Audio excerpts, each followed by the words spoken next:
Hi, my name is Tianni Kelly, and I am the assistant women's basketball coach at Valdosta State University. And today's devotional will be coming from Exodus chapter 3, verses 11 through 14. But Moses protested to God, "Who am I to appear before Pharaoh?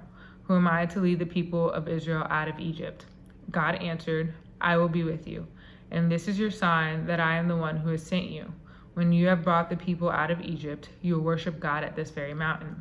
But Moses protested, "If I go to the people of Israel and tell them, 'The God of your ancestors has sent me to you,' they will ask me, 'What is his name?' Then what should I tell them?" God replied to Moses, "I am who I am. Say this to the people of Israel, 'I am has sent me to you.'" So I'm very familiar with the story of Moses prior to doing this devotional. But this time it was a little different. And so, Moses' background, okay, you know that Moses is a Hebrew, but he was raised by Pharaoh and raised by the Egyptians and brought up as Egyptian. So to me, when you're looking from the outside in, it kind of makes sense that God said, okay, you're the one that's going to lead my people out of Egypt. But if you're Moses, I totally understand why it doesn't make sense, because Moses, like you and I, lives with all of his flaws, all of his mistakes, all of his mess ups, all of his vulnerabilities, his past, his thoughts and emotions, his insecurities. And so I understand Moses' question, "Who am I to appear before Pharaoh?" Because Moses right now is feeling unqualified. He's feeling insignificant. He's feeling not enough. And so where we see it makes sense to Moses because he lives with who he is, it doesn't make sense at all. And I totally understand that on a personal level. So when, Moses asks, "Who am I?" I think he's asking, God, why are you choosing me? What did you put in me? What do you see in me? And God's answer to Moses' question was, "I will be with you." So just saying, if it was me, I'd be immediately frustrated because my question was, "Who am I?" Not "Who's going with me?" Or, my question was, "Who am I?" Not "Will you be with me?" But God answered it with, "I will be with you." That is a powerful statement because it's almost as if he doesn't answer his question at all. He almost as if he ignores it, but in essence he's answering it directly in that it doesn't really matter who you are. It doesn't really matter what your past mistakes were. It doesn't really matter your flaws. I will be with you. I am more than enough. I've got it covered. I'm strong enough. I'm wise enough. I'm smart enough. I created this entire universe and I will be with you. That answers your question. But if you're anything like me, or if Moses was anything like me, I'm like, my next thought is, how do I know? I'm sitting here talking to a burning bush. How do I know that this is you? And God answers that with, "And this is your sign that I am the one who has sent you. When you have brought the people out of Egypt, you will worship God at this very mountain." So for me, there's two things to that.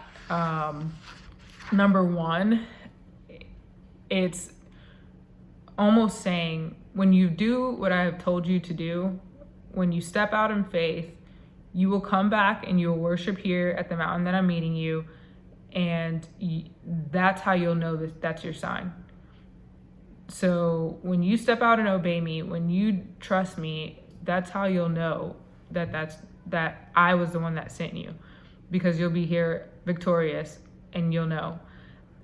So one thing is, you got to do it. You got to step out. You got to walk in faith. You got to walk boldly. You got to trust God that he's going to do what he told you to do. But the other thing that it says to me is that if you look back on your life, if Moses would have looked back on his life at that moment and would have saw, okay, during a time where there was an order to kill all Hebrew babies, I survived because my mom saw something special in me, and because the princess of Pharaoh rescued me out of the Nile River and raised me as her own. And so therefore I am still standing here today because of that. Even after I murdered someone, I'm still standing here today. if he would have looked back on his life and saw all that God had brought him through, he probably would have felt a lot better about the task that God has given him. And so I can say the same about us in our lives.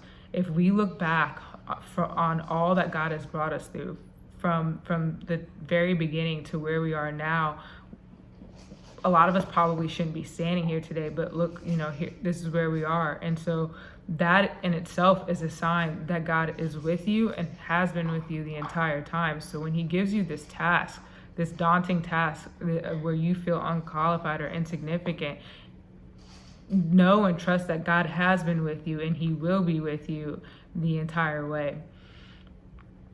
But as we continue on in the story, Moses still doubting Moses, his statement is like, okay, if I do go and tell the people, they're going to want to know what your name is. What should I tell them? And God replies to Moses, I am who I am. Say this to the people of Israel, I am has sent me to you. Immediately, my first thought was, that's a cryptic answer. But, really, it's the most transparent way for God to tell us who he is. I am not defined by space and time. I am not defined by human concepts and constructs. I am not defined by anything, because I am everything. I am Alpha and Omega. I am beginning and the end. I am the first and the last. I'm your provider. I'm your peace. I'm your protector. I'm your joy. I'm your comfort. Anything and everything that you need, it's found in me.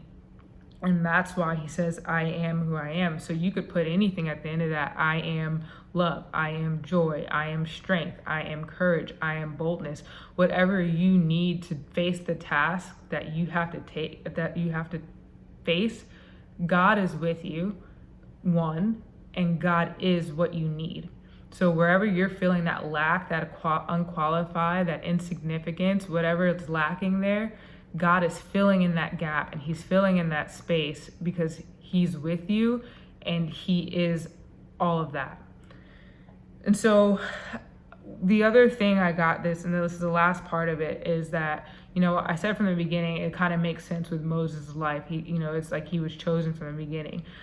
And he was chosen from the beginning. He was chosen long before he was even thought of. And the same goes for us. We were chosen long before God, long before we were thought of by our parents, long before we stepped foot on this earth. We were chosen for a purpose that was greater than we could even think or fathom.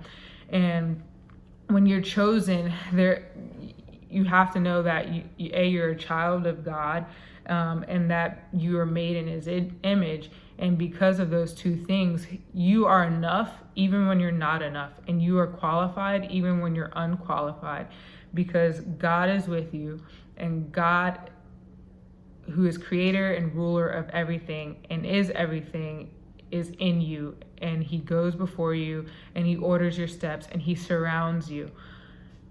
And so I just want everybody who's feeling unqualified and insignificant and not enough to be encouraged that it's okay not to be enough, and it's okay to feel unqualified and insignificant, because there's a qualified, more than enough, significant God who is in you, who is with you, and who goes before you, and who loves you. So be encouraged today. I hope that this blesses you guys like it blessed me. I love you. Have a great week. Bye.